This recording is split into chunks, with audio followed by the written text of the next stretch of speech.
People believe all sorts of things. There are conspiracy theorists, flat earthers, 9/11 deniers, people who believe they have been abducted by aliens. More mundane beliefs are also interesting. There are religious fundamentalists, fascists, nationalists, liberals, communists, environmentalists. Why do people believe what they believe? Joining me today is Edmund Griffiths, who wrote a book called Toward the Science of Belief Systems. I start by asking him, should we take people's belief by face value or not? So let's ask a kind of naive question, first of all. When you approach a belief system, we have two options: to be empathic and um, and to try to give an empathic description of this belief system. On the other hand, when we come with a hermeneutic of suspicion regarding belief systems, people get upset, usually emotionally. I'll say something like, Edmund, you became an intellectual because you didn't have the skills to become a rich businessman, and or whatever. or so people become upset when you do a hermeneutic of suspicion, and I'm wondering your take on that. And they may do, or naively they would, but I suppose the naive believer will be upset with anything other than complete agreement or open-faced willingness to receive instruction. Mm-hmm. Because if I really think that my beliefs are true, then I don't want any sort of critical study of my belief system. And of course, nobody is obliged to engage in the critical study of belief systems. Mm-hmm. And we all sometimes wear other hats. You know, there are things that I believe are true about the world, and some of my time I'm trying to persuade others of them. Right. But I think suspicion is maybe not quite the right word. Well, it depends what question you're trying to answer. If what you're trying to answer is purely how does this belief system function within society, and we're not trying to understand why anybody might believe it or what it might feel to believe it. And that could be valid for certain purposes. We could just take it as a given that some people believe in the flat earth, for the sake of argument. Mm-hmm. But we might also be interested in how that belief works and what the appeal of it is and why people find it attractive and how it feels to them to believe it.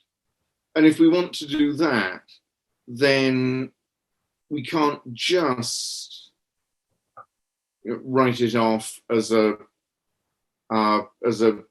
class ideology or as a compensation mechanism or whatever.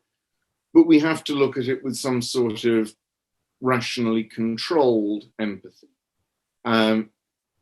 You have to see what could be good about it. Mm. And we all do this with beliefs that are closer to our own. There are some belief systems that even if I don't share them, but I feel I have some sort of intuitive grasp of how they're attractive and why people might go down that road.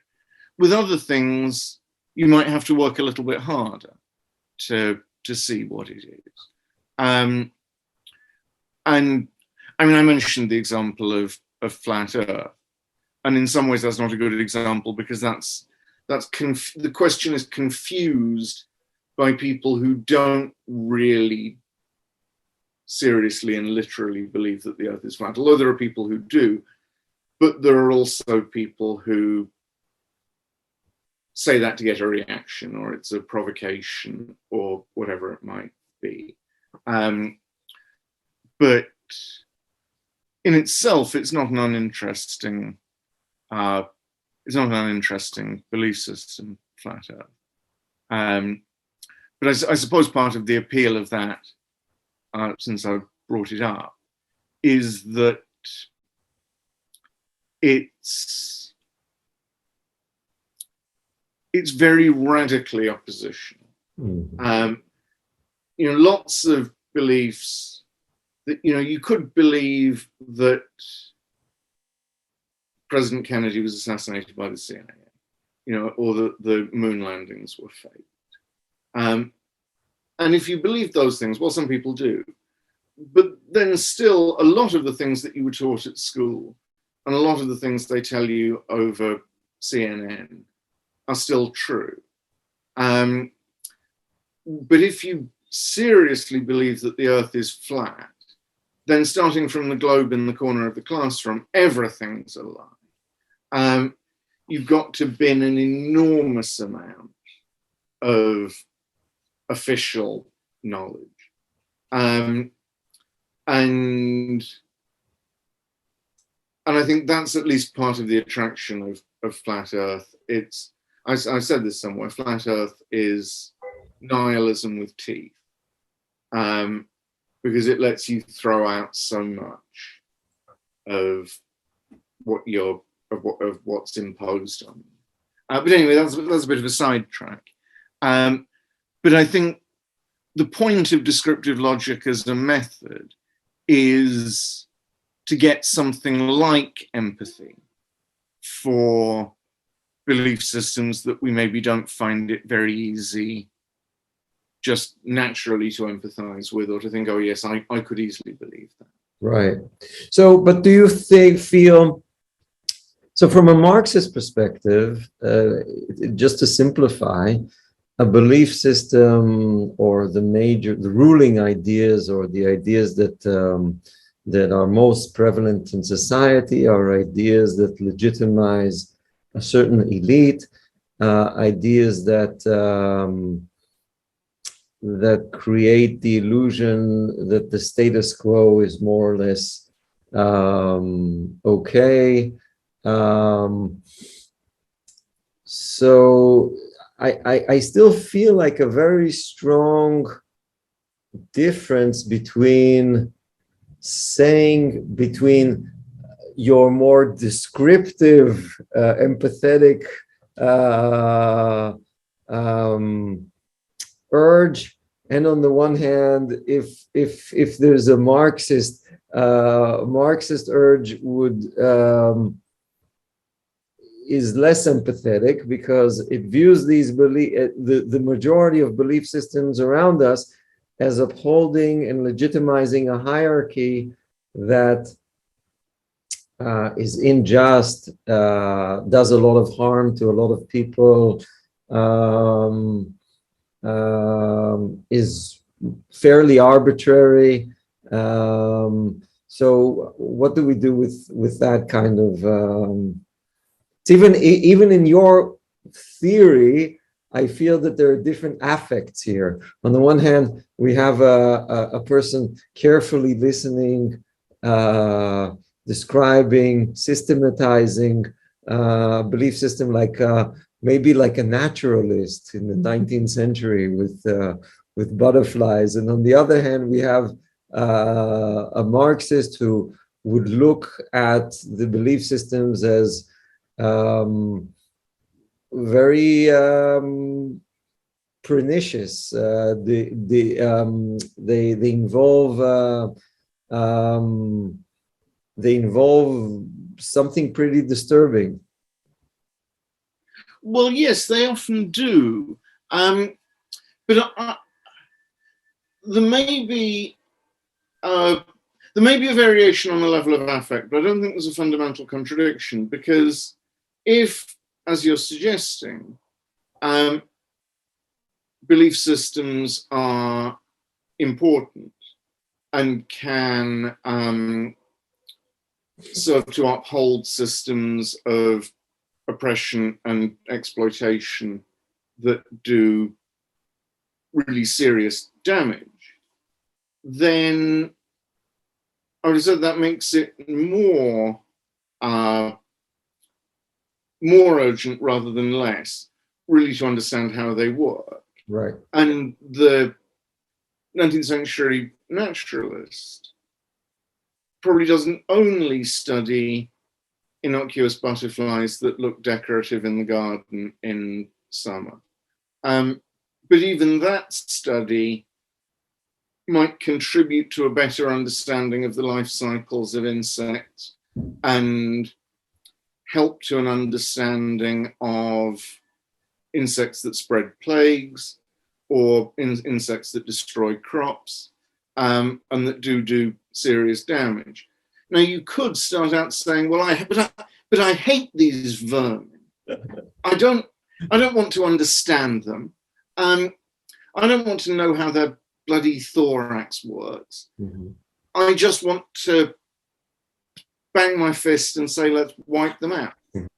Just getting angry about the vermin that spread disease or whatever else they do isn't necessarily the most effective way of learning how to control them.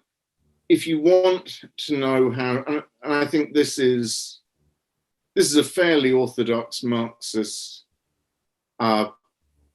perspective, to say that if you want to be able to change society in desirable ways, you have to work hard at understanding society. I mean, Marx did not write however many thousands of pages of Capital and the Grundrisse and whatever it is, because he loved money and the market, and he thought these things were brilliant. But he thought they were important, and if they're important, then we need a relatively dispassionate or objective account of how they work. If Marx had simply contented himself with agitational pamphlets about how the love of money is the root of all evil, then his name would not still be remembered today. Right.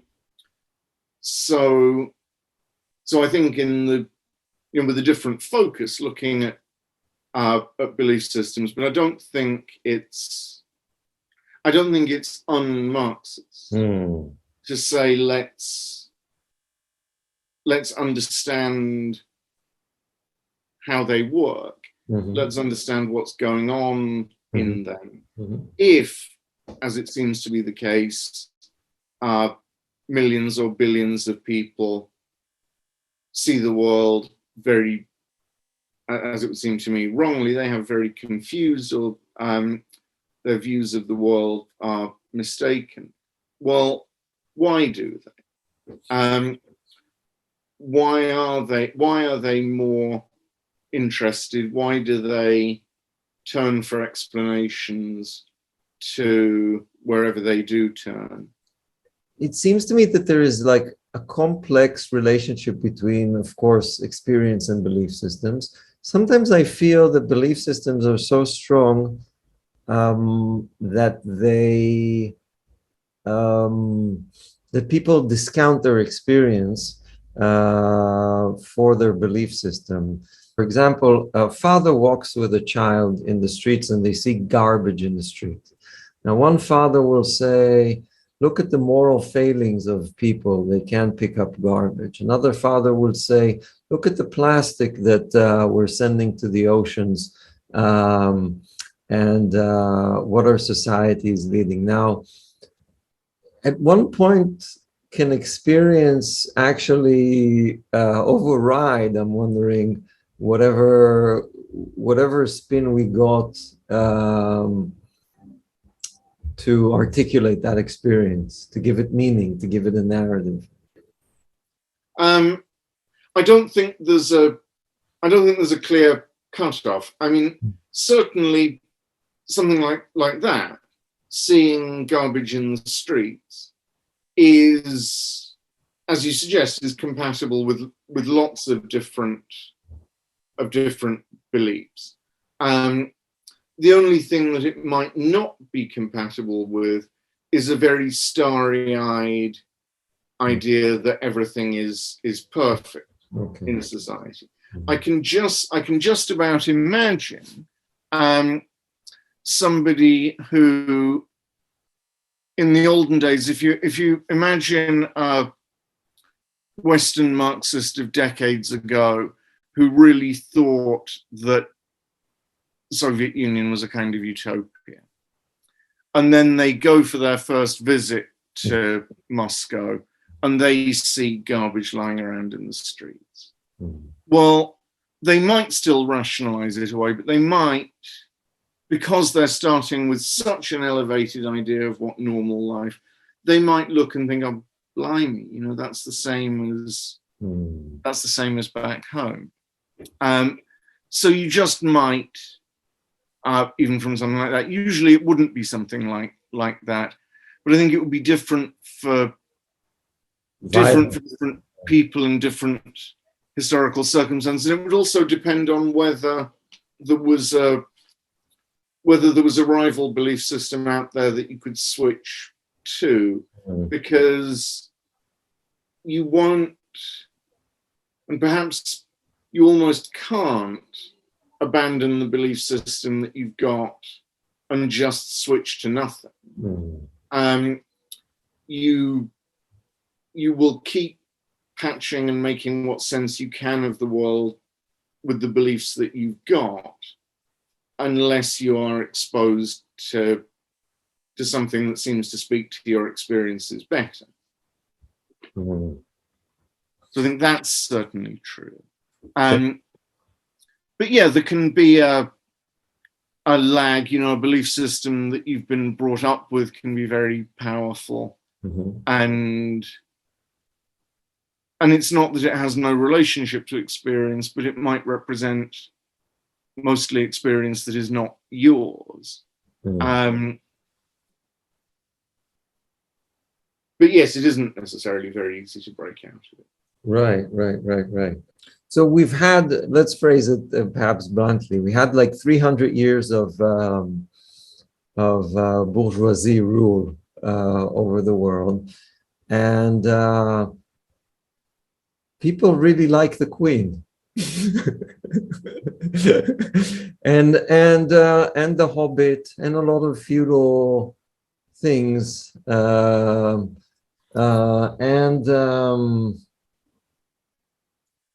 I see a very strong attachment to feudal ideology in all its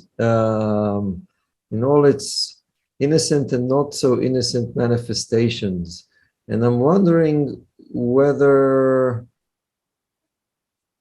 a theory that looks just at the, or mainly at the economy, I imagine like, so Marx didn't think, I think Marx would be surprised by fascism. I think he thought that the more people you have, that you can't really take the masses and make them right. I think, at least, I think he thought in terms of the more people participate, the more things would turn naturally to the interest of the masses. So that's one surprise, but another surprise, maybe we'll do it in two questions.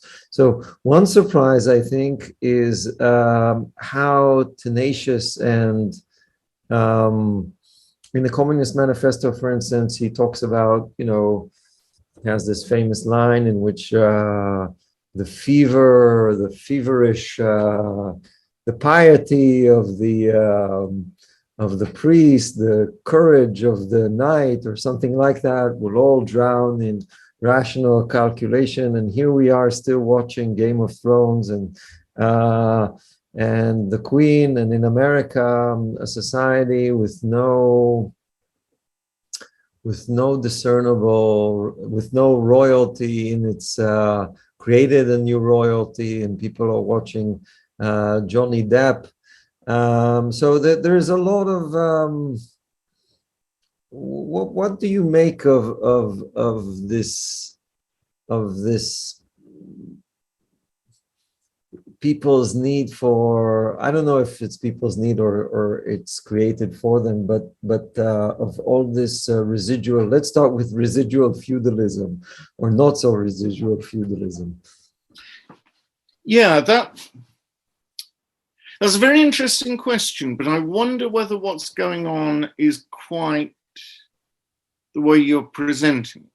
I mean, it's certainly true. And if we think of the Queen, it's certainly true that the monarchy is of feudal, well, really it's a pre-feudal origins. The Queen, in fact, can trace her ancestry back to the Norse god Odin via West Saxon tribal kings who claimed descent from Odin. So that's really pre-feudalism as we came to know it. That's but probably the attraction, the emotional attraction, is with the feudal, the things that people like about queens and kings, whether it's in real life or in magical fiction or in Dune, is the fact that they it's the Herrlichkeit, if to use the German, something, I don't know, you tell me what's attractive. Yeah, so I mean, this is really what I'm questioning. I mean, if we start with the British monarchy and then widen it out to fictional examples, the British monarchy is fairly fictional itself. I wonder how much of the real feudal ideology or feudal experience of the British monarchy survives. A lot of the traditions surrounding the monarchy are 18th or 19th century, or even 20th century. I don't think. But you wouldn't say that they embody the values of liberté, égalité, fraternité, or that they, even if things were invented, let's say in the 18th or 19th century, these things are, and I'm interested to hear what are exactly these things that were invented. Maybe my view of it is unsubtle, but there is something about hierarchy, about someone who's worth more than you, was born. Do you think that feudal? Do you think that feudal or not, or maybe my categories are not? I mean, that is all present in capitalism as well, right? Capitalism has inheritance. And to the extent that the monarchy symbolizes inheritance, it symbolizes something that any ruling class is going to take seriously. I mean, the function of the monarchy symbolically within British public life, I suppose the official explanation would be to provide a focus of patriotic loyalty that is separate from practical politics. In that sense, the way British people are invited to think about the Queen is more like the way Americans are invited to think about the flag, rather than the president. The flag doesn't have views on current political controversies, but neither does the Queen, at least not publicly. The Queen symbolizes the state, and then makes it possible to have quite a down-to-earth, this worldly attitude to elected politicians. The Prime Minister has more day-to-day power in the British political system than the President does in the US system, but there is less pomp around the Prime Minister because all the pomp goes to the Queen. The Prime Minister is just somebody doing a job. And if you didn't vote for their party, you're largely not expected to be deferent towards them, whereas the Queen, you are.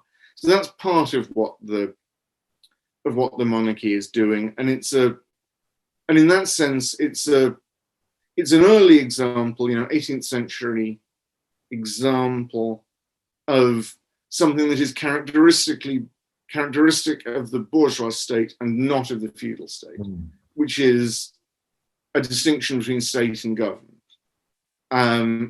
That it's possible to have within the bourgeois state Her Majesty's loyal opposition, who are in opposition to the government, but are not in opposition to the state as such. Our feudal or pre-capitalist system usually doesn't have that. It usually doesn't have a system where you can say, well, I support the dynasty, but I think the king is a joke. We need to get his brother in.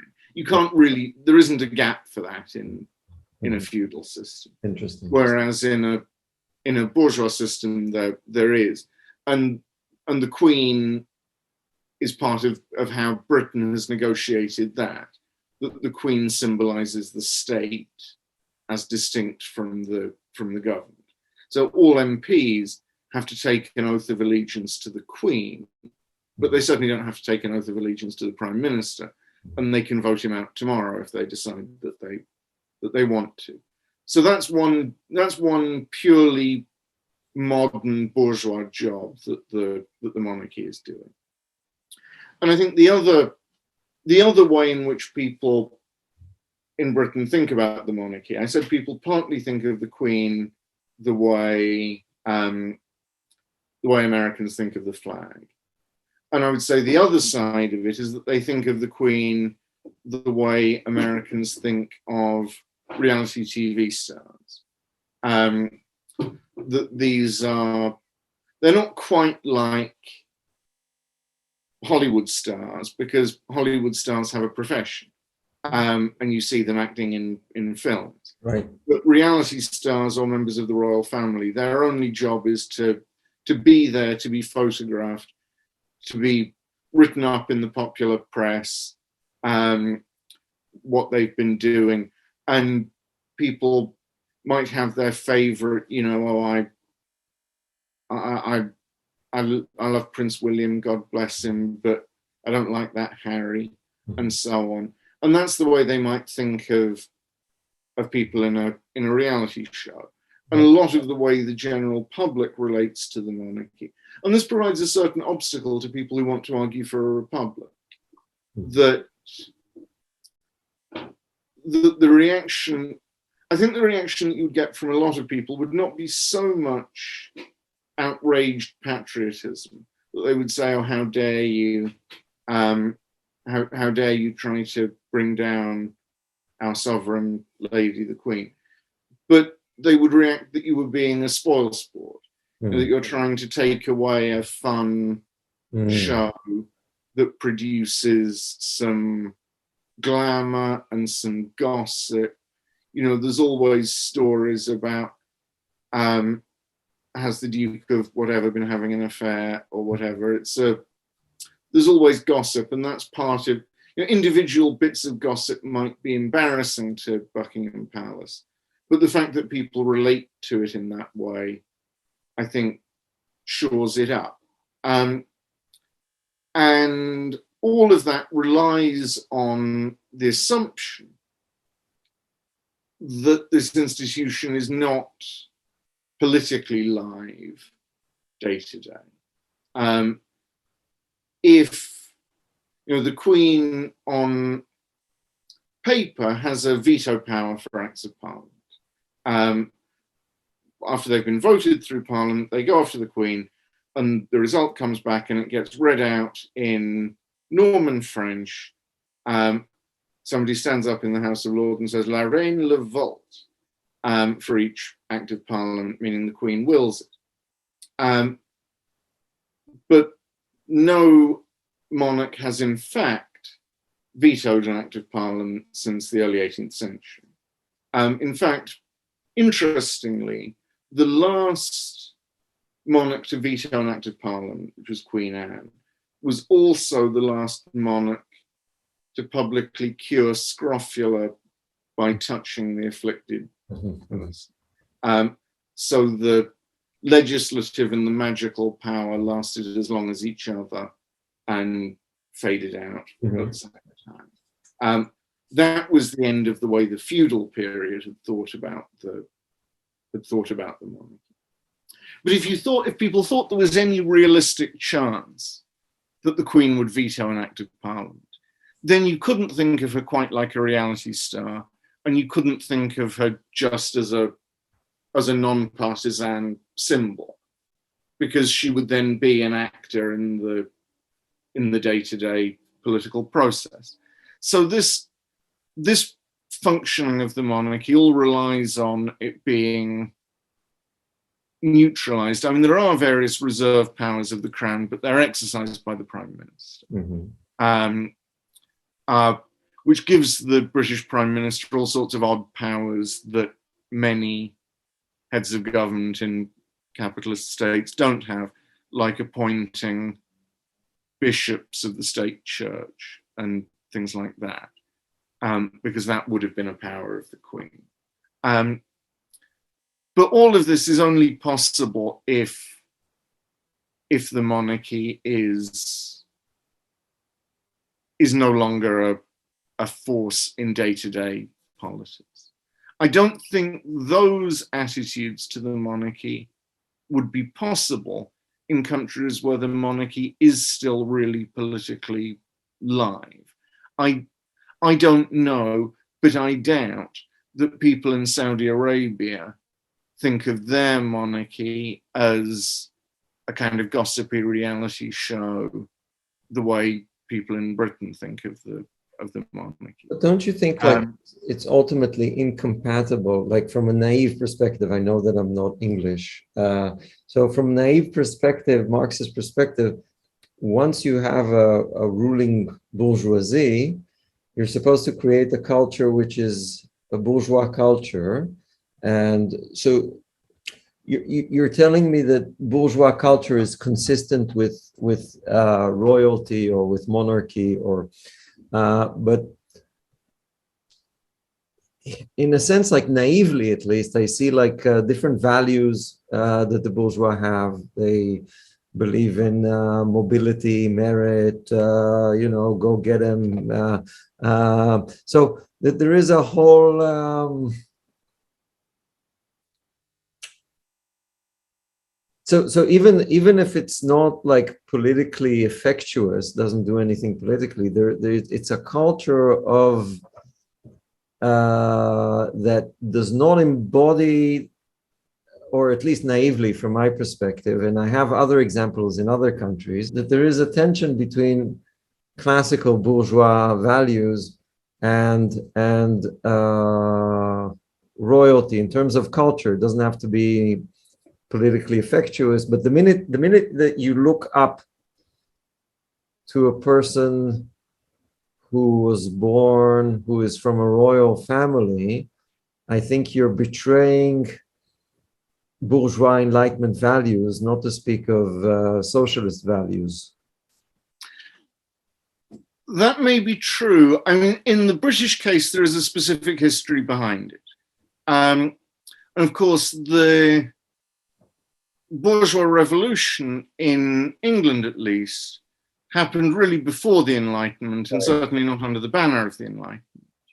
I think there is a history which is really a 17th century history. Right. That after the Civil War, and a brief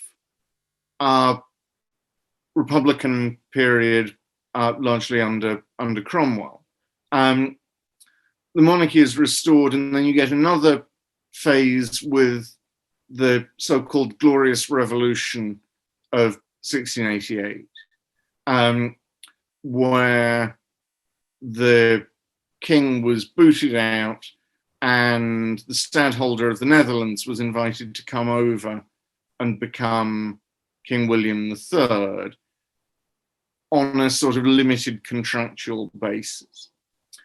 And you can really regard the Glorious Revolution as the formation of a coalition between what had been the right wing of the Puritan, Republican, Cromwellian movement, and, if you want, the left wing of the, this is simplifying somewhat, left wing of the aristocracy and the monarchy with William III as a figurehead.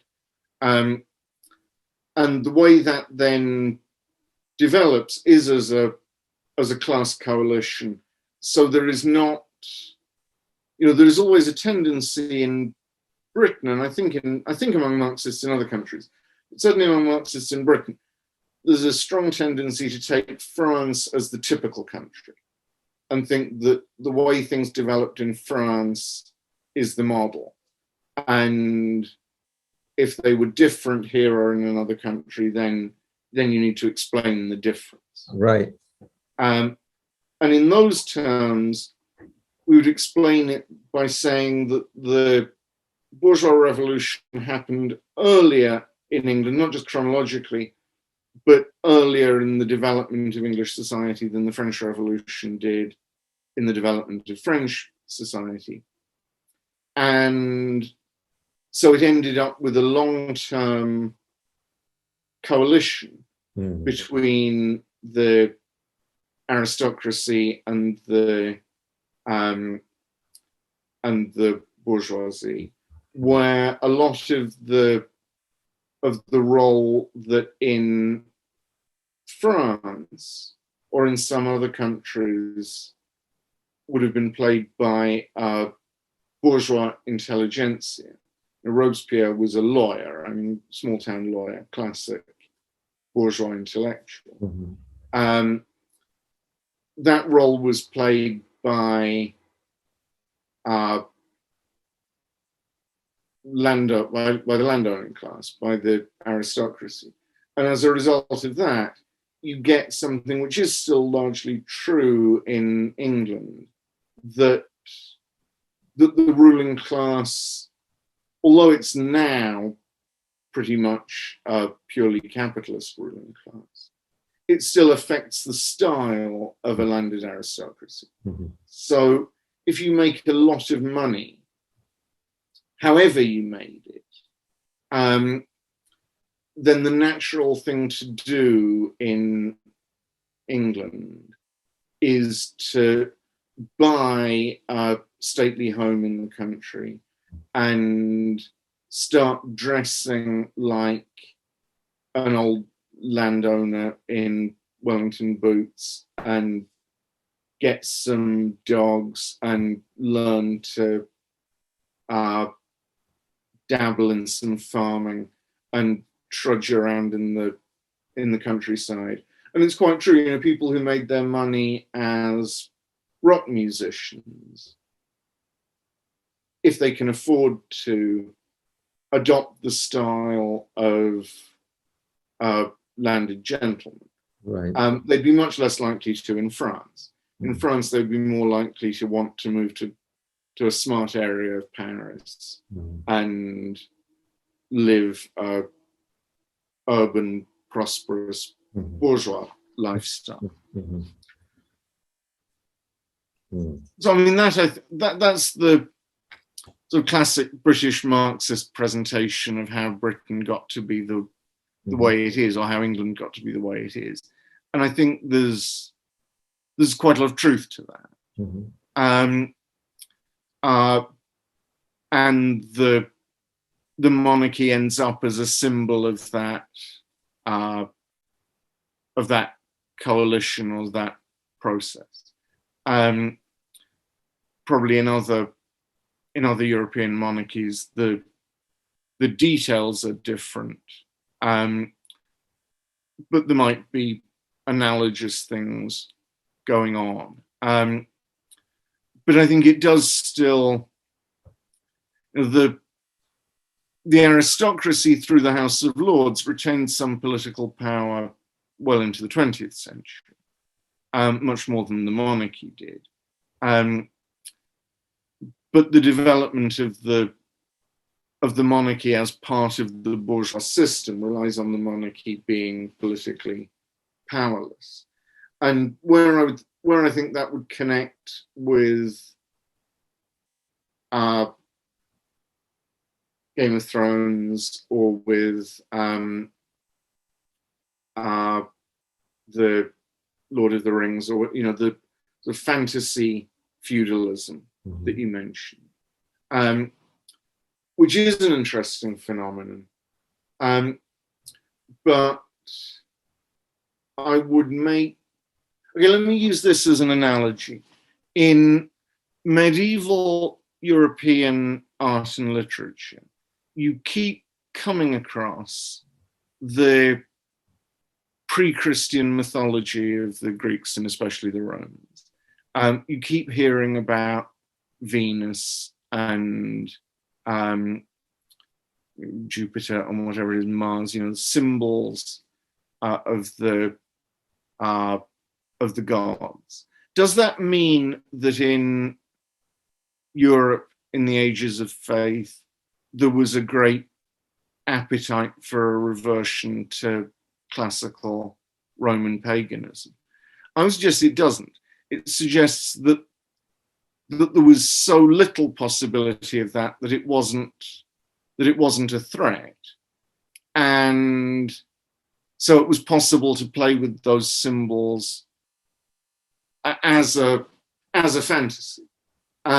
You can enjoy it as a fantasy because it's not coming back. I don't think the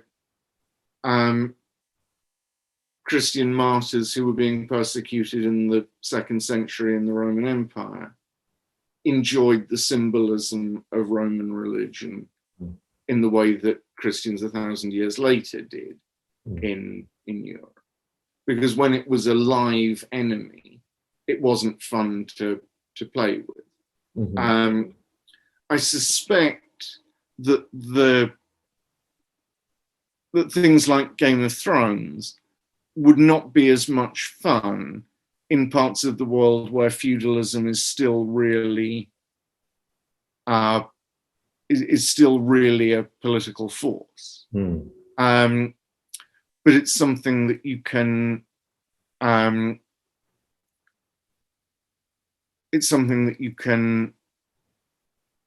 enjoy as fantasy once it's not going to be, and that's still more so in countries with a republican system of government rather than a symbolic monarchy like we have here. That in the United States, words like prince and princess belong purely to fantasy and fairy tales for children and dressing up and so on. They don't have any connection to drab reality. Right. Now here they have a lot of the fairy tale about them as well, but still, if you hear the word prince in England, it might sound a little bit like Prince Charles. It might sound a little bit like Prince Andrew. It isn't quite as. It doesn't have the kind of purely romantic fairy tale air about it that it does in a republic. And so I think Americans can talk about kings and queens and princes and princesses with a purer, starry-eyed fairy tale because there's no reality of it at all, because these are completely extinct species in the United States. Here they've largely been relegated to a fairy tale. But I don't think any of this, I wouldn't take any of it to mean that there is a real appetite for a reversion to the Middle Ages. I think if there were that appetite in reality, then it would be less attractive in fantasy. Just maybe we'll turn to fascism, I think, because it's also interesting. People, in contrast to this neat movement to bourgeois everything, we have people, especially now, but through the 20th century, doing conservative revolutions of various sorts. The power of these projects like Iran, like Turkey now, like Russia, like various fascisms, does that kind of need to make us rethink the narrative of, okay, there was feudalism, now the bourgeoisie is the most dynamic, the most powerful class, and I don't doubt that for a second. They are the most powerful class, and they, in a sense, rule the world in some respects, but it seems to be that there's a lot of space both for strange things to be left, like the Queen of England, like on the one hand, and on the other hand, another space for all kinds of bizarre projects that take things from the past and transform it into the future, things that are seemingly unrelated to classical bourgeois values or bourgeois culture or bourgeois politics even. I'm not sure that all of the things that you mention belong together in the same category. I mean, Iran looks highly anomalous if our idea of the bourgeois revolution is purely French. That what we expect to see is the States General being assembled, and then a gradual process of radicalization, and then the cult of the supreme being and the new secular calendar, and so on. Well, Iran doesn't look like that.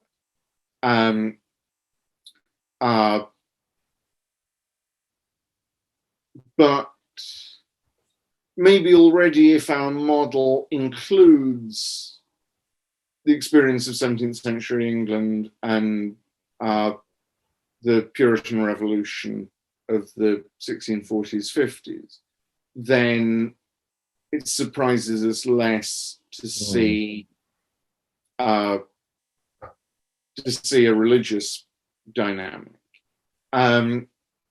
And perhaps then if you look at Iran and you see a kind of revolutionary impetus that had been thwarted or sidelined twice before, once in the early 50s with Mossadegh, who looks much more like a conventional reformist bourgeois statesman.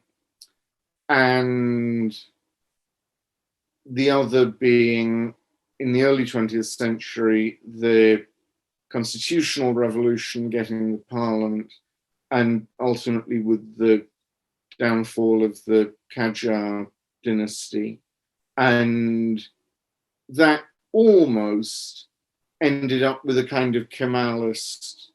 You almost got in the 1920s an Iranian Ataturkism that would have been much more possible to compare, fitting Ataturk into a sort of modified French revolutionary scheme is not so difficult.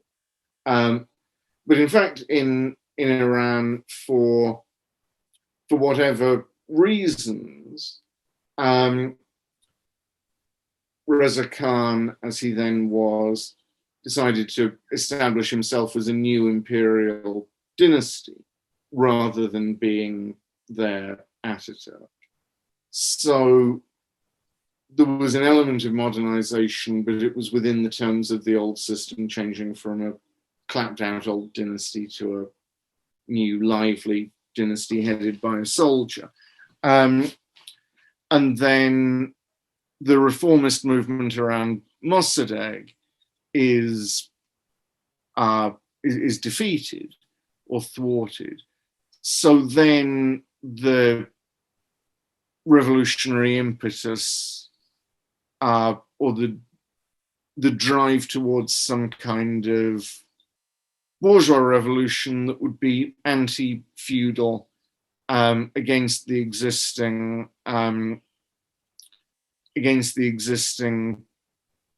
imperial political system, and also against outside imperialism that's pressing in on Iran. That ultimately comes through in a partially theocratic form. And of course, at the time of the, and I'm not an expert on Iranian politics or Iranian history, but my impression is that at the time of the Islamic Revolution, there were leftist forces involved, but there was also quite a substantial leftist theocratic strand. The People's Mujahideen, who are now a slightly peculiar organization in exile, but had some support, I believe, in Iran at that time, and followers of the thinking of Ali Shariati, and so on. So if you're looking in terms of and I don't want to be a parochial, narrow-minded English chauvinist and say we have to view everything through the prism of the English Revolution. But in that sense, it does sort of work that those religious leftists or left religious parties are like some of the radical elements that were for a time in coalition with Cromwell, right, like the Levelers or the Fifth Monarchists, perhaps more closer to the Fifth Monarchists. And ultimately, power in the Republic ends up in the hands of the Republican grandees like Cromwell, and then Khomeini and whoever else are the grandees, the section of that movement that that in fact wants to contain the revolution and say, well, we'll go this far, but we're not challenging. I forget who said it, but it's something that people say, that there are two state religions in the Islamic Republic, Islam and neoliberalism. And that's certainly true in Iranian elections, that no candidate who might want to challenge the way property is divided out is allowed onto the ballot. even if their religious credentials are impeccable. But so I think that whole development is not incompatible with what we've seen of bourgeois revolutions with a religious element to them, and then, you know, if you want to extend it further and say that the Puritanism of the English Revolution is directed partly against Catholic powers abroad, and similarly Iran is hostile to Sunni religious establishments in the Arab world. Right. There's a certain drive to export the revolution, which, again, that's entirely familiar from the French Revolution. Right. And the Iran has not produced its Bonaparte. But basically, I think all of that, you know, there are complexities and there are differences. But if you're doing a typology of bourgeois revolutions against very broadly defined absolutism that bring in very broadly defined a bourgeois republic, and that typology includes France 1789 and following years, England 1649 and following years, then I think you can fit Iran into that grouping, and it isn't more anomalous than any of the others. I mean, it has its own peculiarities, but any historical experience has its own peculiarities. Yeah. I mean, fascism requires much more, I think, specific explanation. And certainly I think this is why within Marxism, you see, certainly in the 1930s, but maybe earlier, a big turn towards Freud within European Marxism. And I think that's driven by a sense that for the first time we don't understand what's going on. That perhaps less so with Mussolini and Italian fascism, but the rise of Nazism, this is something that we're not sure we do have the categories for. And so you get all sorts of Marxist thinkers independently of one another turning to Freud or more generally to psychology, as though this is something irrational. This is a sort of pathological development, and we need to look to psychology because the Marxist categories don't explain it. Now, I think we want to be a little bit careful about going down that road, because it's so much a part of Nazism's own self-presentation that it's irrational. Nazism claims to be something instinctive that wells up from the depths of the folk psyche, that it can't be expressed in the logic chopping formulas of the arid intelligentsia, that it is thinking with the blood, that it's all about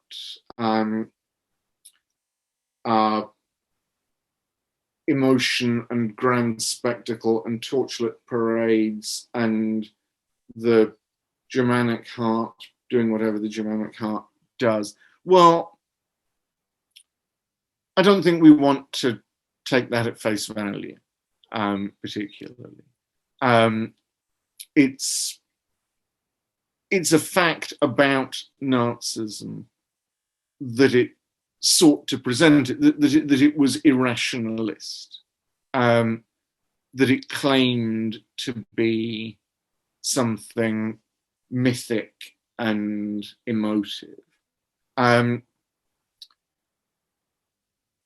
I think I worry that if we then think, well, this is something irrational and mythic and emotive, so we can't discuss it in the same categories in which we would discuss other political movements, but we need to turn to depth psychology. I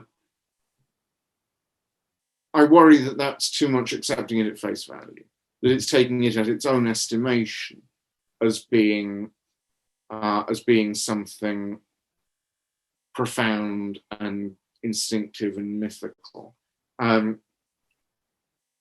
Whereas I would say that's just one of the facts about it that we need to account for, that it chooses, that it presents itself that way, that Nazis may have sincerely believed that it was like that. But I don't think we necessarily need to think this is a job for Freudianism rather than for any other analytical method. What about, maybe I'll phrase it another way, not as irrationalism necessarily, but as the emotional, maybe Marxism underestimated the emotional appeal of nationalism in general, and of national feelings, and the way nationalism can be used to tether supposedly the interests of elites with interests of a local working class. That nationalism is not something mysterious, but is something that that is easy to mobilize your experiences of growing up in a certain place, of being affectionate toward a certain place that you grew up in, simply an effect of an extension of your affection to the way people talk, the way your food tastes, the particular rituals and sports or whatever that your culture partakes in. And it's easy to mobilize all of these things, all of these affections to the familiar, to the things that you grew up in, and to mobilize them politically in a certain direction that is helpful for ruling elites. Yes, I think on that you're absolutely right. Bracketing Nazism for a moment, but in general, yes, I think you're absolutely right. I think it's not that 19th century Marxists were entirely unaware of nationalism as a political force, because after all, in the emigre political revolutionary circles in London that Marx and Engels moved in, they were constantly bumping into Mazzinian nationalists. Right. They were aware of Irish nationalism and took that seriously, and so on. I think 19th century Marxists probably thought of political nationalism as a response to national oppression. That, in a sense, it's part of the general democratic movement. Right. That we want we want to be able to use our national language. We want, our national identity not to be trampled on. Maybe we want our national state, and we want a unified national Italian state rather than these feudal or ecclesiastical statelets. But I don't think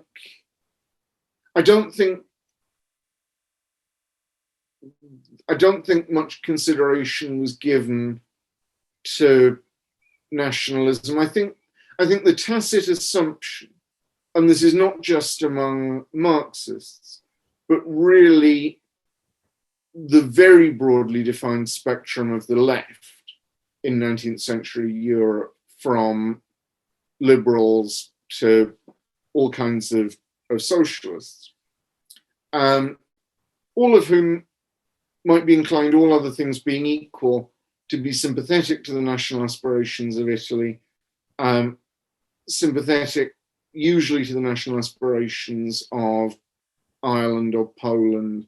These are pretty much commonplaces of radical opinion. But I think the tacit assumption was that once the grievance is removed, then nationalism will fade away. That political nationalism exists in Italy because there are specific national grievances. But once those grievances have been removed, then you won't need to worry about it anymore. Like, you don't get a very energetic mass movement demanding universal suffrage if you've got universal suffrage. Mostly with those general democratic demands, it is like that. That there might be a very powerful, very energetic, very passionate mass movement for civil liberties or the franchise or whatever it might be, but it dies down once it's succeeded. And what we've learnt subsequently is that nationalism does not die down. That in fact, Italy was politically unified with a normal national state like any other. And that didn't mean you could stop bothering about Italian nationalism. You could say the same about Germany, you could say the same about lots of other countries. Right. And you're just beginning to worry because they become imperialists, these countries also. Yes, they become imperialist, but even where they don't, or even when that development remains marginal or is choked off, you still get nationalism in various forms, and you also get, I think a related thing, and this is a sort of naivety that again was shared really by liberals and leftists, right, is the idea that there is a way that you could draw up the map that is correct in national terms so that all the national grievances would be solved. I think in their different ways after the First World War, this is what both Lenin and Woodrow Wilson think they're doing. Mm-hmm. They think that there is a correct answer to the question, where should the border between Poland and Belarus be? Mm-hmm. To give that as a random example. Or should there be an independent state of Slovakia, or should it be part of the same thing as Czechia? And Lenin within the Soviet space is trying to draw national boundaries. And at the Versailles Peace Conference, they're trying to draw national boundaries in Europe. and something that perhaps was not clear then, but has become clear subsequently, is it's not just that you always leave a minority, you always leave some people on the quote wrong side of the border, but also people's national loyalties can change. Nationality isn't something objective that's fixed and that can be objectively determined from outside. Nationality is much more like a belief system, and certainly which people may have several competing identities. In many countries now, you see identities that might have been thought of as regional, not primarily political identities, like Flemish or Scottish, that those are being thought of as primary national identities that should be expressed in an independent state. And that isn't, it isn't as though people in those places always wanted an independent state, but now for the first time they might get one. But they didn't, in the majority, they didn't want one. And people would have said, oh, I am Flemish, but I'm also Belgian, and I'm also from such and such a town, and I'm also Western European, and so on. And it wouldn't mean that you support an independent Flanders more than you support independence for your particular town within Flanders, even if you feel some loyalty to it. So for that reason and for other reasons, you're never going to draw the lines. Right. You're never going to draw the lines on the map that are unambiguously correct. But yeah, but in your general point, you're certainly right that nationalism is more complicated and has elements of appeal that I think socialists in the 19th century and also liberals and various others didn't appreciate. Yeah, I saw John Cleese like a couple of years ago complaining that London is not English anymore, that it's so and Fox News, for example, all the time plays with the idea that people are coming and, like the Nazis, people are coming to disturb your way of life, and they are, that's the nationalism of the strong, not the nationalism of people who want national liberation in the third world, but a nationalism that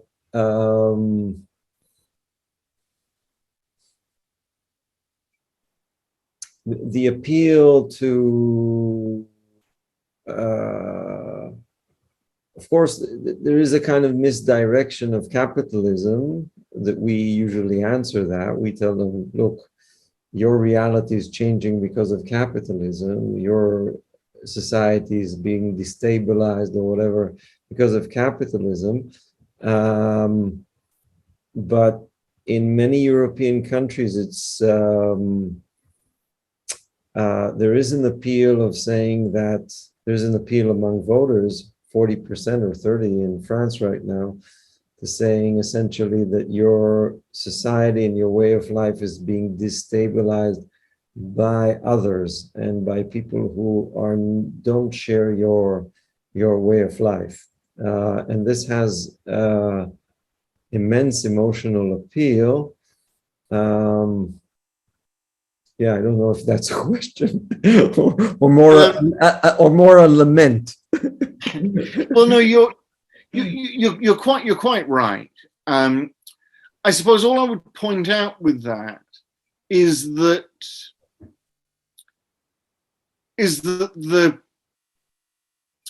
comparing that to what you rightly say is a leftist response to that no, these are happening because of the problems in your life, the disruption that you're experiencing. That's not because of migrants, but it's because of the boss class. Well, one difference there is that Fox News saying that immigrants are coming in and making your life hell and so on, they are inviting their audience to feel that they are one of the haves, not one of the have-nots. That I'm the group that's in charge. We're meant to be, and you said the nationalism of the strong, but yeah, we're the strong.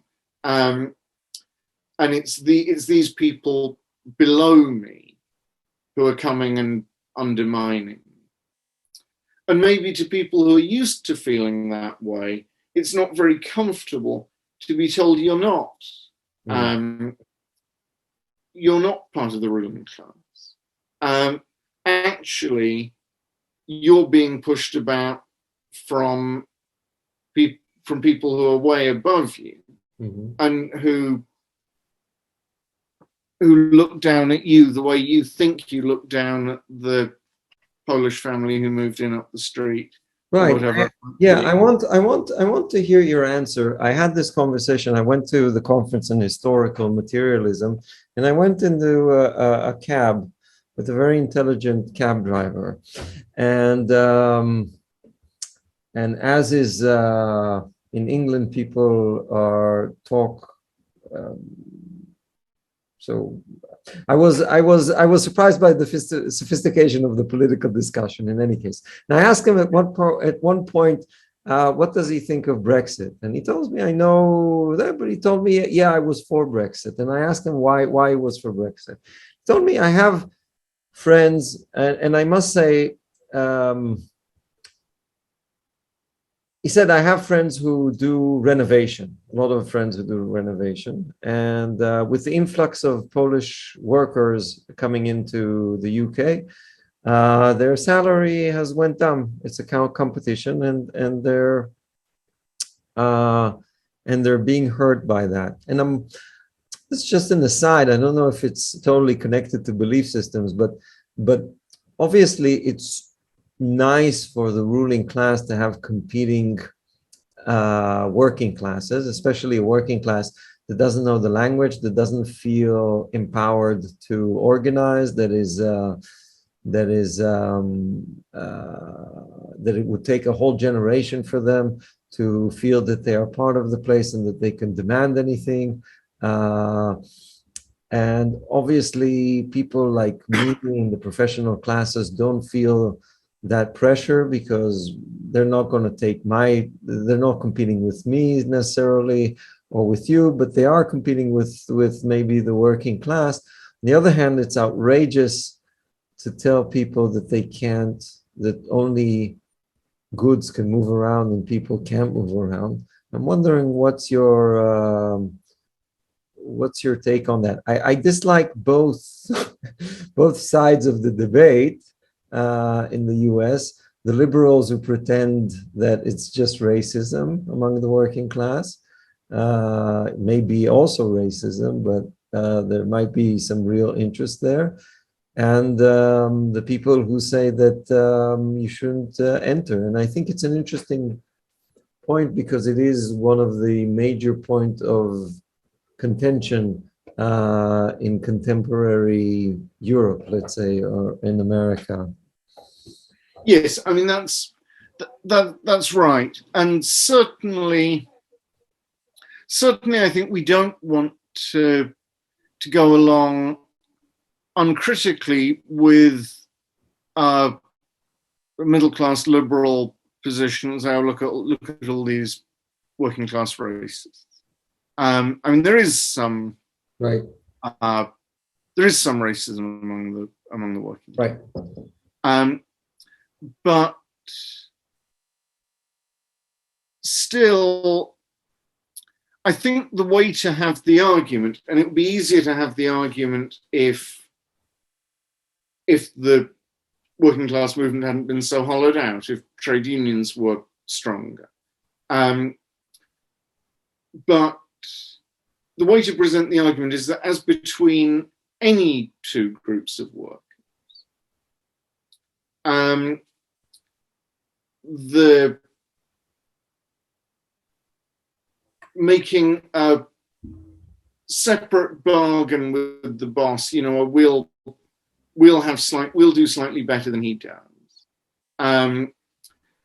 is not likely to be as effective as including in the trade union struggle, for example, both groups of workers. So if it's just skilled and unskilled workers, or if it's in a university context, teaching staff and maintenance staff, they're likely to do better if they organize together and if they confront the employer in a united way. And so I think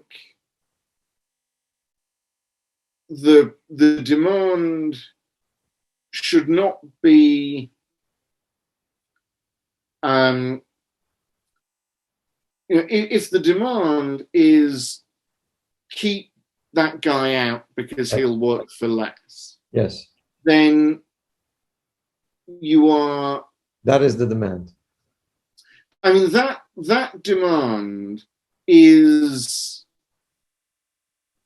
inviting the bourgeoisie and the bourgeois state to prop up your own pay and conditions by putting a border guard to keep the other guy out.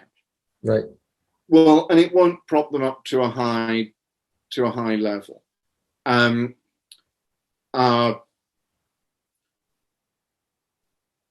Whereas if the demand were, sure, let him come, but he's got to be able to join the trade union as well. He's got to get the established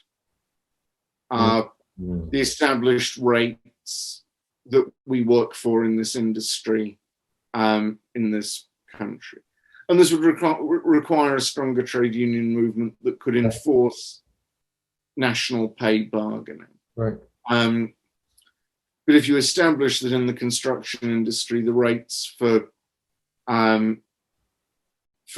doing such and such a job are however much an hour, and that's the same rate whether the person doing the job is from Sussex or from Warsaw or from anywhere else. Well, then why would you continue to resent the Polish guy who gets the job?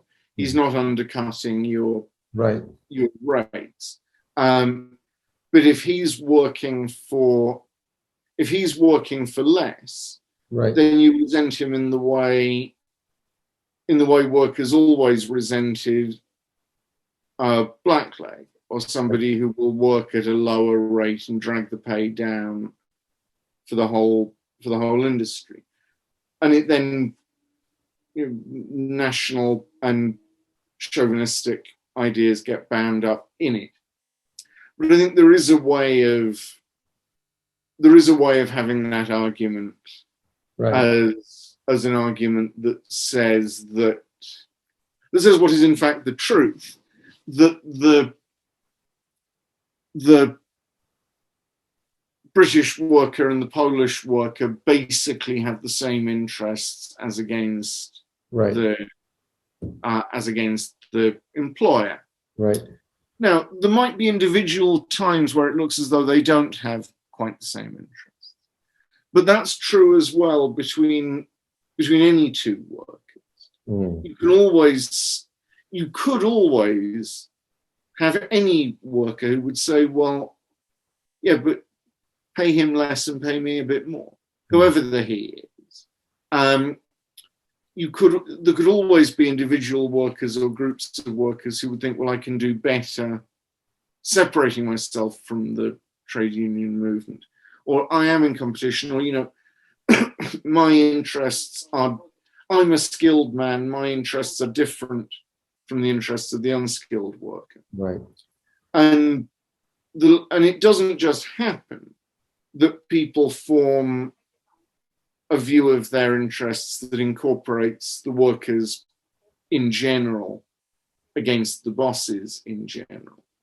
But that's the deliberate organizing and consciousness raising work of the labor movement over a long period of time that creates a sense that that's how things stack up. And I think that's what you want to do as well with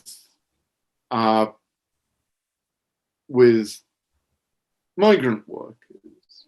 That the demands have to be about including them as part of the working class, which always involve different sectors and people of different origins and so on, but who have common interests because they're all working for a wage. And the migrant worker works for a wage as well. Mm-hmm. I mean, it's true he might at the moment be competing with some other worker, but that was always true. Workers were always, within capitalism, workers are always, in a sense, competing with each other. But they form trade unions to think that competing against each other is a mug's game. We'll do better if we all unite and confront the employer. Right. And initially, that might be very focused specialist unions that, for example, only are for skilled workers. Mm-hmm. But over time, the general development often is to move from those narrow unions to big industrial unions that incorporate skilled and unskilled and different sectors, and people whose interests might on a day-to-day basis seem to be somewhat against each other. But to draw those together into a wider movement.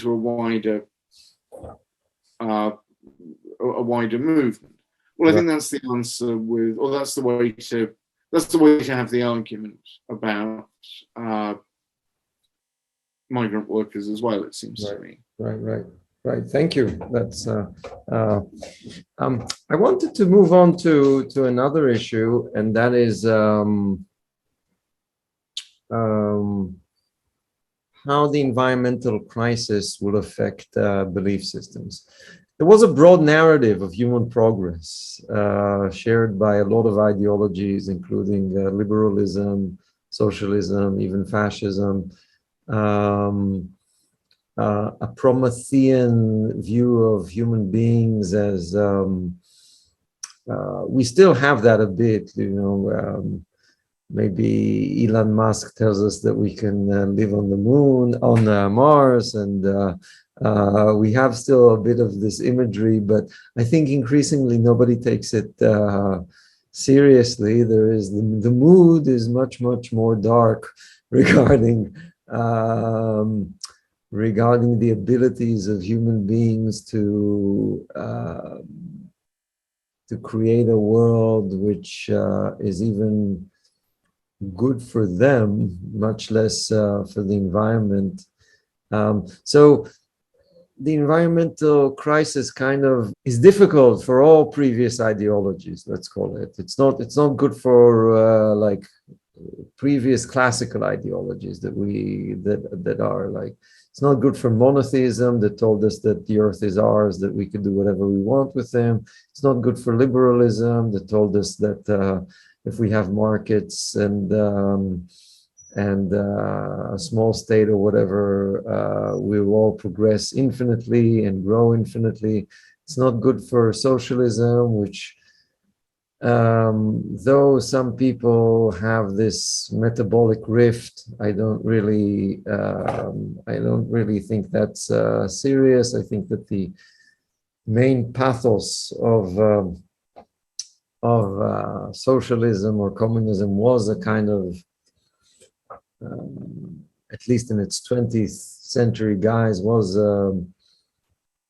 big projects, big impact on nature, a very Promethean view of human beings. I don't think that nationalism and fascism are also not necessarily, they find it hard to articulate an answer to things that are beyond the nation, like global warming. So definitely the environmental challenges is difficult for all these ideologies, and yet these ideologies and belief systems are adapting. We have green liberalism, environmental socialism, fascists or Nazis had an environmental policy, famously. But still, I think that the adaptations of these belief systems are relatively small to what they would have to go through in order to accommodate this really fundamental change in how we see history, how we see human beings, where they're going, etc. So maybe you have some thoughts on this. And that's a very good question. Okay, let's start from this. There is the environmental crisis, and there is also, as you quite rightly point out, there is a loss of optimism or of faith in Promethean ability to shape the future. Certainly both of those things are going on. I don't think it's completely self-evident that the one causes the other. The reason why we've stopped being Promethean is because we've read the latest IPCC report about global warming. I suspect the change in belief systems, or the change in ideology, or the change in the culture starts to come in before much was known about environmental problems as we now know them. Mm-hmm. Or at least I think the two are running in parallel. I don't think we should assume that the reason why we are less Promethean than people were 100 years ago is because of the environmental crisis. Mm-hmm. Because let's say, just as a thought experiment, if you take a time and place that was very radically future-oriented, that really was about shaping the world and building a different future, like the USSR at the time of the first two 5-year plans, the kind of high Stalinism around, say, 1935, for the sake of argument. Well, imagine, this is the thought experiment, imagine that that society had been exposed to all the information that we now have about climate change, and had similarly been told, you have however many years it is to avert, to keep warming below this many degrees. Well, do we think that they would just have, shuddered like a ship at sea turning around 180 degrees and would have come to a political culture more like ours in that respect?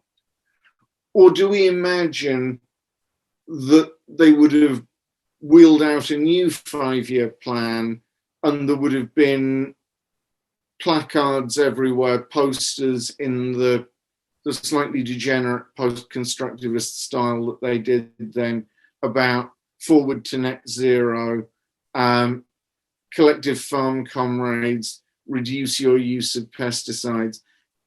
I think it would have been that. I think they would have said right then, this is what we're being Promethean about. If anything, it could have confirmed it.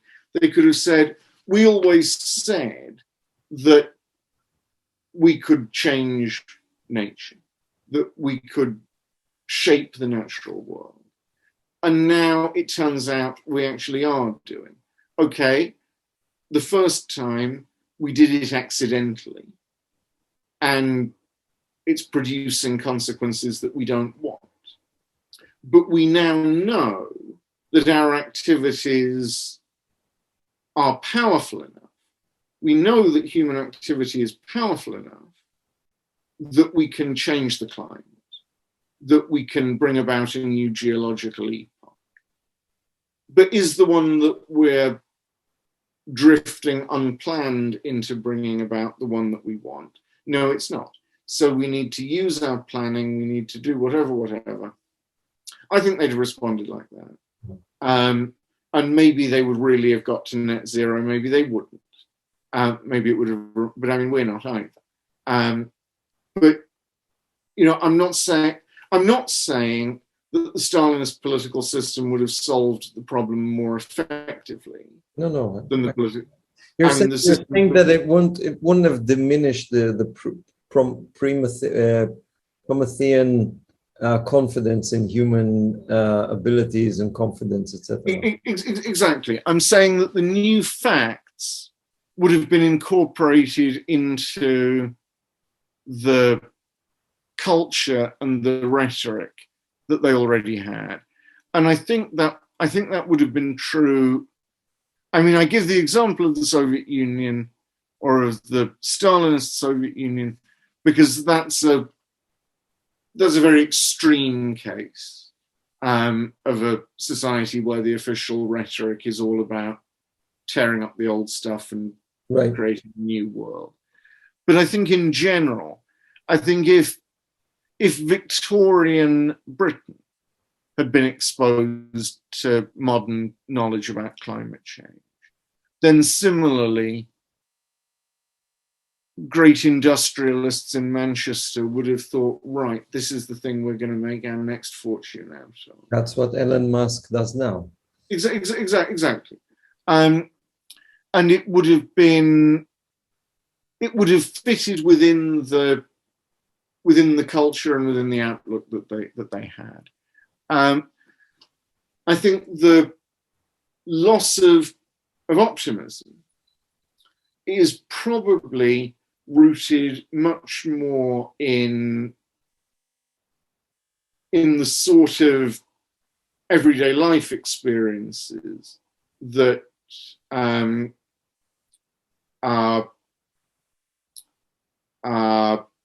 that we were talking about earlier on. And that it's not directly caused by anything ecological. I mean, for example, and this is a cliche to say, when my parents were my age, their quality of life was enormously better than their grandparents had been at the same time.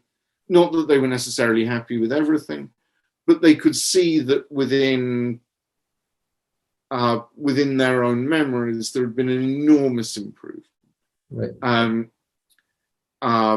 There had been social changes, better housing, better access to education, better healthcare, and there had also been technological improvements, and they'd witnessed all kinds of things like that. For people my age, that's much less obviously true. Of course. There's some technological developments. I mean, my parents, when they were my age, wouldn't have been able to be talking to you internationally and seeing you on a screen like this. So that's a that's an improvement. But in a lot of respects, socially, things have gone backwards. Right. And in general, housing is much more limited, etc. Right. So I think you don't look ahead at you don't feel instinctively, when you get up in the morning before you hear the headlines about the IPCC report, you know that things aren't going to get better. Right. Because your experience in life is that they don't. Right. Whereas not that long ago, people's experience was that they did, that whatever problems there might still be, you know that things are better, right, than they were in the past. Now, at the very least, it's more mixed. There are certain areas, especially technological areas, where there still is improvement, but there are also areas where, if anything, there is regression. So I think that's where you get the lack of optimism, and that's what undermines the credibility, or it's one thing that undermines the credibility of socialism or liberalism or any other of those sets of ideas.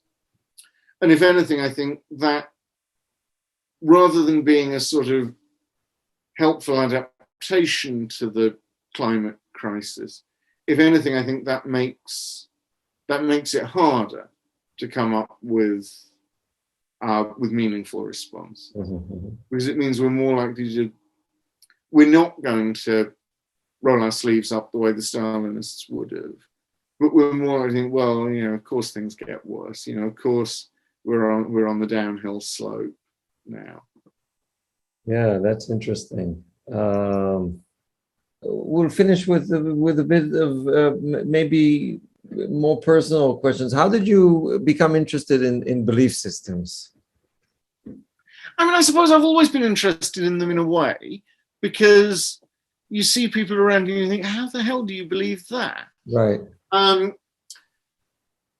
how I got into any of this was some time ago now, when I was doing my doctorate, which was advertised as being in Russian literature. And I sort of blundered into, really, this is in the 2000s, blundered into doing it on living novelist Prokhanov,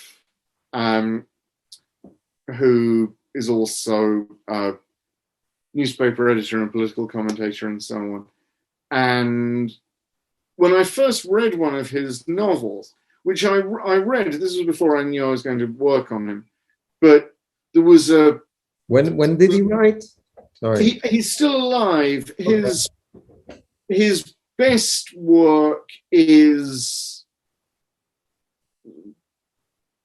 the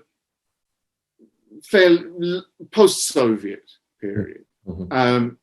He did publish in the Soviet times, but his best novels, and to the extent best, I mean, I wouldn't unequivocally recommend him as a novelist. But I picked up one of his novels because there was a sort of scandal that had been given quite a big name literary prize in Russia. And this was a scandal because he really was not at all our kind of people. I mean, he wasn't at all an acceptable figure.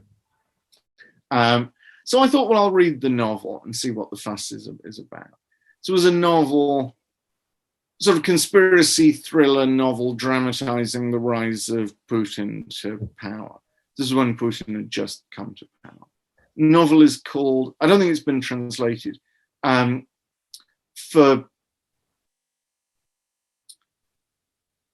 American readers, the title would be Mr. C4. C4, the plastic explosive. In Britain, we call it Semtex, but I think that's a brand name. But so this is referring to the idea, which was widely entertained, that Putin had faked various terrorist attacks. None of that's interesting, really. The interesting thing is that the novel was full of ideas that seemed really crazy about sort of things like, Lenin or Stalin coming back from the dead, or secret, and lots of mystical conspiracies, lots of occultism. And I sort of realized, but you hear this all the time.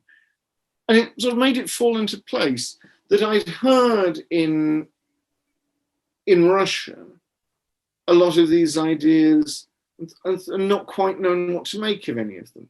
Or people say, oh yeah, the collapse of the Soviet Union was all planned out by the CIA back in the 50s. Here's the secret memo by Dulles where they explain the plan. You think, oh, it's obviously, this is not the secret memo by Dulles. But that got me interested in it. So I started working on Prokhanov, reading his novels and reading other materials about mystical Stalinism and things like that. And so I thought, well, I'm a honest graduate student and I'm in a language and literature department. What do I know about belief systems, really? There must be some acknowledged canonical method for how we're supposed to understand and describe a belief system. But I don't want comparative religion because this is only partially religious. And none of our stuff from literary criticism is quite going to hit it because it's not just novels, but it's also newspaper articles and political manifestos and speeches and so on. And the literary character of those works is not what's primarily important about them. But nothing that anybody in political science is saying really seems quite to get to it, because I'm not really looking at an organized party or anything like that. This isn't a program for government. It's just a belief system. And sort of to my own bewilderment, found out that there wasn't an established technique that everybody knows, in the way that, if somebody who was not from a literary department found that they blundered into reading something that was in sonnet form,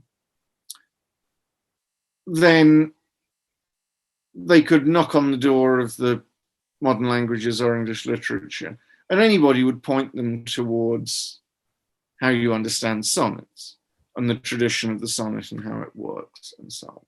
But it turns out that belief systems aren't like that there wasn't an existing. Mm-hmm. So for the purposes of my doctorate, I kind of cobbled together what seemed to be a sensible way of dealing with the material. But I was left thinking that in a way that's more interesting, or it's certainly more generally interesting, than the specifics of Prokhanov or the specifics of Russian esotericism. Because now I think about it, this is me sort of after doing my doctorate, looking around and seeing, well, there's all kinds of belief systems going on everywhere, and we don't understand them any better than Prokhanov. So why don't, so if nobody else is doing it, then I should think a bit about about this and try and generalize and try and see whether anything that I think I've half grasped while I'm doing the doctoral thesis is then of wider applicability, or whether I can make any more sense of it. And so that's what eventually turned into that book. And I mean, it's a kind of, none of it was planned. I mean, I didn't think that that's what I would end up, it was pretty much by chance that I picked up a Prokhanov novel in the first place. And if I hadn't done that, then maybe I'd have done my doctorate on something different and other issues would have arisen, and I wouldn't have. I mean, I feel as though we must all sometimes see people giving out a flat earth leaflet or a COVID denial leaflet or whatever. We must sometimes think, gosh, that's interesting. How have you come to believe that? And what do you really believe? So maybe I would have come to these things. I mean, I would have come to it by another route if I had, but maybe I would have. I mean, it seems to me there was a time when I was sort of beginning to work on the book when I could still catch myself seeing somebody saying something, gosh, that's interesting. I wonder how people, and I think, oh, but that's what I'm meant to be working on. But it does. I mean, it comes up whatever. Like the other day, we've got local council elections coming up here, and I've been helping out a bit, giving out leaflets for a left-wing slate who are standing, and I don't know whether I've helped them to get any votes, but just about the first person I talked to when I was doing one of these stalls, a woman comes up to me and she looks at the stall, which is all about, bin collections and traffic calming measures and things for the local council. She looks at it, she's not interested in any of that. And she said to me, I support Russia in the war against the globalists. So I thought, oh, these are local elections, really. And she said, are you against 5G? And I said, no, I don't think so. And she said, well, I'm against 5G. And then she said to me, are you against the Green New Deal? And I said, yeah, probably we'd say it doesn't go far enough. And she looked at me horrified and said, climate change is a lie, and wandered off. Now, okay, that's an example.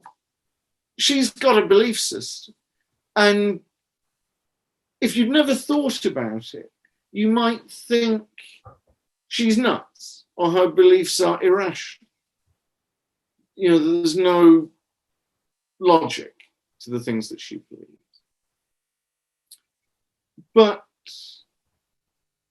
you only have to think about it a little bit to see that obviously isn't true. Because if it's just irrational, if it's just nuts, she's just picking things at random, then you wouldn't be able to predict what she'd say next. But those three things that she said, she supports Russia in the war against the globalists, she doesn't like 5G, climate change is a lie. Well, she never mentioned COVID. For all I know, she's had all her vaccinations and was in favour of compulsory mask mandates. But she wasn't. She wasn't. Without having heard her say anything about it.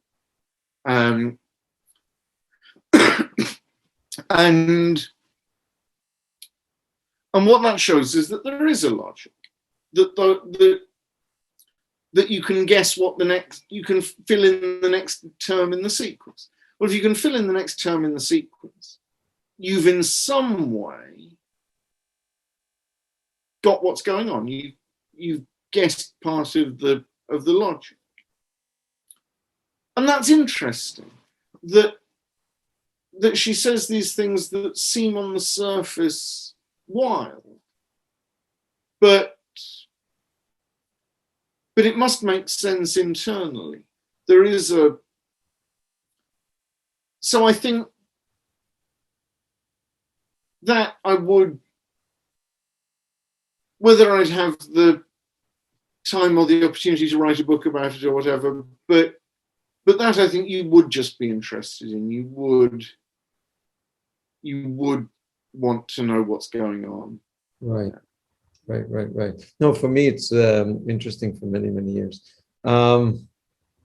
Edmund, I wanted to say thank you very, very much for the interview. Well, thank you. It's been a pleasure. And that's it. Let me know. Yeah, we'll stay in contact in any case. Yeah, definitely. Yeah. Thank you again. Take care. Okay, thank you. Bye.